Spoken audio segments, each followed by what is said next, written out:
बाद मैं कॉलेज जाने वाला था, क्योंकि एक कंपटीशन था, डिबेट कंपटीशन रखा था। हालांकि पहले मैं कुछ और चीज़ की प्रिपरेशन करके आ रहा था, क्योंकि मैं पिछली बार गया था तो उन्होंने कुछ और एक मूड कोर्ट के बारे में उन्होंने एक नया कोर्स टाइप शुरू किया था, वो इसमें हर सैटरडे वो क्लास लेने वाले थे। पर अचानक से बीच में 2-3 बाद मैसेज आता है कि अगले सैटरडे को डिबेट कंपटीशन भी होगा। तो मैंने ज़्यादा ध्यान नहीं दिया, क्योंकि मुझे लगा मूड कोर्ट की क्लास होगी और मैं उसी को वहाँ पे एक्साइटेड था वो वाली क्लास लेने के लिए। लेकिन अगर असल में जब मैं वहाँ गया तो डिबेट कंपटीशन, सारा टाइम डिबेट कंपटीशन ही हुआ, और जो मूड कोर्ट की क्लास थी वो तो हुई नहीं। और उसी समय मैंने मोबाइल से तो जो भी पॉइंट्स डिबेट कंपटीशन में उसी समय जो समझ में आया मैंने तुरंत निकाले।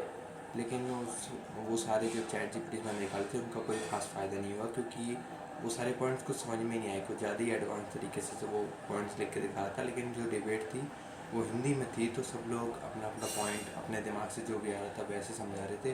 और मैं फिर वहाँ जाके हिंदी में या अपने मोबाइल से देख के डायरेक्ट अगर रीड आउट करने लगता तो वो भी अच्छा नहीं लगता। तो फिर मैंने एक पॉइंट जो मेरे दिमाग में आया था वही मैंने सोशल मीडिया से related, social media a threat to democracy, ये उस डिबेट का टॉपिक था।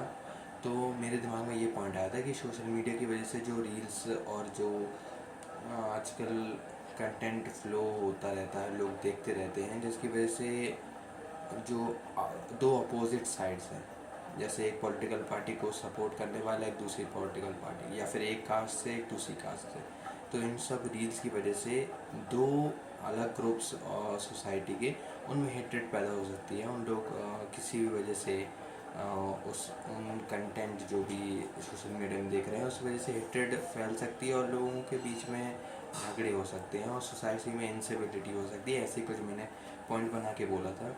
उस समय तो मुझे ऐसा लग रहा था कि जब मैं बैठा हुआ था कि मैं बोल पाऊँगा कि नहीं बोल पाऊँगा, लेकिन वहाँ जाके मैंने ठीक ठाक बोल दिया, बिना प्रिपरेशन में किया नहीं था तो ज़्यादा नहीं बोल पाया। वहाँ पे जाके मैं बैठ गया।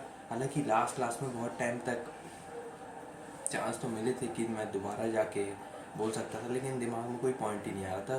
सामने वाली जो टीम थी वो भी आर्ग्यू ढंग से नहीं कर रही थी, उन लोग इधर उधर की बातें कर रहे थे, तो उनको रिबिटल में भी कुछ ढंग का बोलने के लिए भी कोई पॉइंट दिमाग में नहीं आ रहा था। लास्ट में जब मेरे दिमाग में एक पॉइंट आया था जो कि बहुत सही था, मैं बोल सकता था, जो कि मैंने एक तुरंत रील में देखा था कि इसमें कोई पॉइंट मिल जाएगा, उसी से एक पॉइंट मैंने निकाल के जब मेरे दिमाग में आया। तमिलनाडु में जो नया चीफ मिनिस्टर बना है उसके ऊपर से फेम और कॉम्पिटेंस, ऐसा कुछ मैंने रील देखी थी, तो वही मेरे दिमाग में आया। लेकिन तब तक डिबेट ख़त्म होने वाली थी, और जो एक हमारे एक लीडर टाइप एक लड़की थी वो बार बार जाके अपनी स्पीच बोल रही थी, चैट जीपीटी से निकाल के उसको कुछ मिल गया था तो वो बार बार रिपीट कर रही थी, और एकदम एंड चल रहा था, तो मुझे चांस नहीं मिल पाई, लेकिन कोई बात नहीं। और फिर मैं वहाँ से आ गया। हाँ, लेकिन मज़ा आया, कुछ ना कुछ ट्राई करने तो मिला। वैसे भी पब्लिक ऐसे डिबेट कंपटीशन में ज़्यादा तो किया नहीं है, इसलिए स्टार्टिंग के लिए मुझे लगता है इतना भी काफ़ी था। मज़ा आया। फिर दोबारा कभी ऐसा कंपटीशन होगा तो मैं फिर से ट्राई करूँगा।